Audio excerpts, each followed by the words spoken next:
Hey everybody, my name is Angie Murenga. You're watching Just Angie, and it's Mwenyenchi Monday.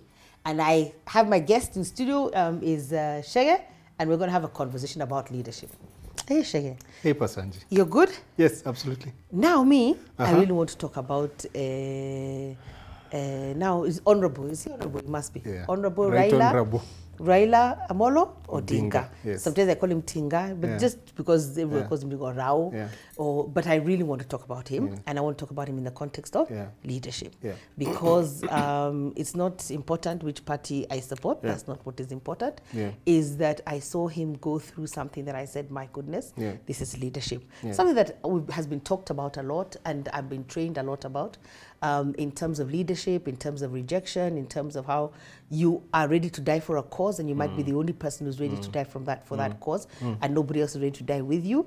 And then I saw him step into fatherhood, because now when the guys who had run away, ran away, came back, how he just moved on swiftly. I said, only a father. It's and true. I cried when I was watching him. Yeah.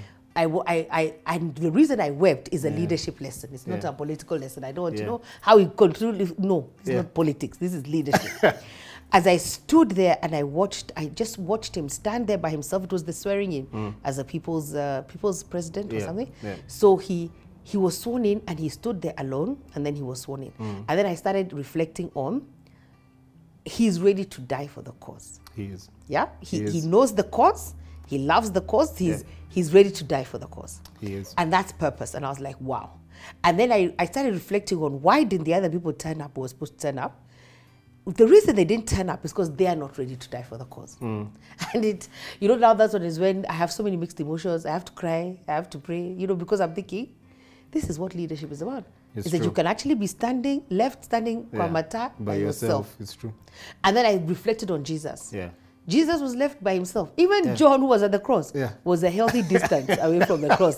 He was not standing here to show that we are together. At the foot of the cross. Yet he's the one who was saying that he's the disciple that Jesus loves. He wasn't the foot. Yeah. He was far. Yeah. And let me observe what is happening from there. At least he was there. Yeah.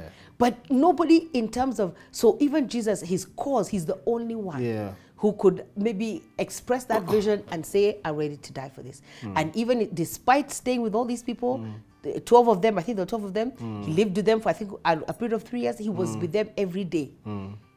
When the moment came, how was he by himself? There was no ROI.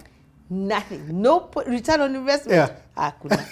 They had gone. They say we still believe you and we love you, but they had gone. We're over there. We are over there. The gate. We don't want to be associated with you. Yeah. So that one I really felt, and I felt like he really. So I felt like Honorable Raila Amolo Odinga really demonstrated leadership. That was a practical lesson in leadership. And then the other thing I loved was the fatherhood element, because I have had teachers, mentors, coaches who've always told me, especially the work that you do. And I guess when you're a leader, expect people to leave you. That's true. Expect them to tell you we shall die for the cause. Yeah. But when the moment arises, expect to face the consequences by yourself. Yeah. And then expect people that you've poured into to leave you and not care, but expect when they come back, you have to embrace them. You see, that's fatherhood. And that can only come through time as well, where you're a father. There's no fiery they've come back, okay, let's go now and make the statement now. You just flow. But for me, when I watched that whole scenario, I've never seen leadership such the what's the word, the segments, the nuggets of leadership demonstrated so well. Absolutely. It's I think there's many things that can be said in this country about leadership, about what's working, what's not working. But that we are speaking about the former Prime Minister, I don't think anyone can argue against the fact that he has bled for this country. He has. That he has sacrificed for this country. Definitely. Without a doubt. And how then you interact with someone of such historical importance in your country is important. Very. Because then he's a moment of learning, You look at his life and you say, yes, you must learn from it. What can I gain in terms of leadership, in terms of loving my country, in terms of wanting to defend what I think needs to be defended. What can I learn from this man, this person who is Kenyan, you know?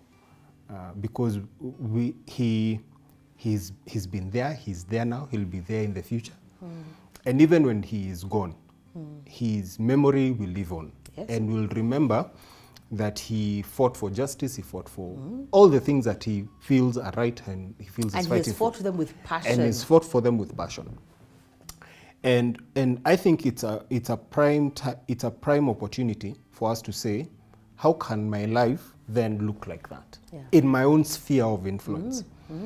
And just how can I be ready to die for the cause? That's what I was going to say. And what's the cause?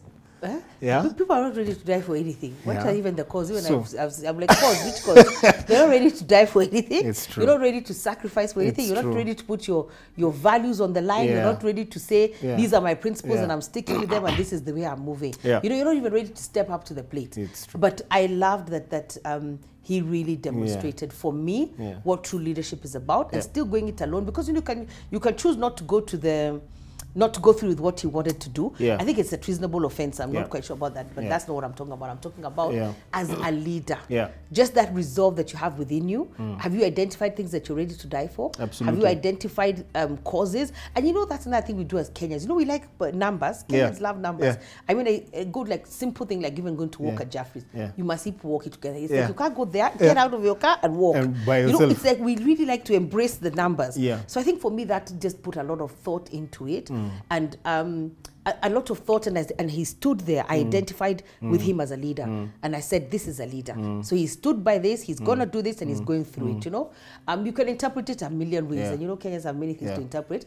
I want us to be sure that I'm talking about leadership.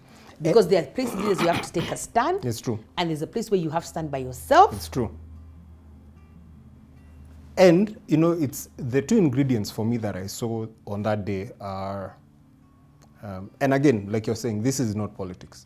No, this is not politics. We do not want them to politicize this. Just by leadership values, the boldness and the courage that was demonstrated, I think was exemplary. Yes. Now, as a leader, sometimes you don't feel bold, sometimes you don't feel brave. But you have to act in that manner, because then the whole essence of leadership is the people that are following. Yes. And you probably have to show up because of the people. And the example you're setting. So he probably, like you're saying, that's you have to show up. That's leadership. You have to show up. Yeah. You can't back down now. We're in this now. We have to move. So we're not even discussing whether it's right or wrong. We're just asking, as a leader, you have to show up. Absolutely. So that's something that we should carry with us. Absolutely. With the leader, show up. Absolutely. And if you have a vision, you've articulated. Absolutely. What are you ready to do for that vision? Yeah. And are you ready to go with it alone? Yeah. Do you have to go with the crowd? Yeah. Or you know yourself that you're moving forward? Yeah. And then if all hell breaks loose, and even those who you think are with you are not behind you, and they come back after 2 days, forgive and move on. It's true. Let's move on. Let's not now sit down and so you did not come. No. 20,000. Let's just move. Those stories, maybe they have them behind the scenes, but let's move on. So I love that demonstration. It's going back to Nehemiah when he was working with a building tool and a sword in the other hand. And it's mixing the two and saying, I'll fight for this country, but I'll also work it. I'll build it. And part of that building block is we're saying is leadership. Because that's lacking. That's true. Be a leader where you are. That's and true. remember, you don't need a position to be a leader. That's true. You don't need a title. Nope. Just be a leader. That's why I keep going back to my story of fridges. I walk into a supermarket, fridges are open, I close them. It's not my supermarket, it's not my business. It's true. I just am a leader. Wherever I walk in and I see the other day I saw some children bullying another child on the road. That's it. You have to, excuse me, why are you guys doing that? They were very shocked. They almost fainted. Because I'm a leader. It's true. So wherever I see where I can step in, I'm going to step in. But I just want to maybe encourage somebody out there. First of all, leadership is about you doing things alone. You have to be bold, you have to be brave, you have to be ready to die for the cause. You have to be ready to go the long haul, even if it's not death. Let me not get that serious. But whatever it is you're meant to do in that leadership, please do it. And do it with resolve. And remember, people will let you down. I think that's another thing. People will let you down, people will disappoint you. But don't be that leader who can never accommodate people again. You know, just, understand them. They're not ready to die for the cause the way that you are. They're not even ready to die for the vision. So you learn to accommodate people and take them back, and that will help us in taking Kenya back. So hashtag taking it back 2018 and beyond, and we're taking back Kenya, and we're decreeing prison break for Kenya. So be a great leader, demonstrate leadership where you are, forgive people, encourage, and move on. Thank you so much. My name is Angie Murenga. God bless you, and you're watching Just Angie. Bye-bye.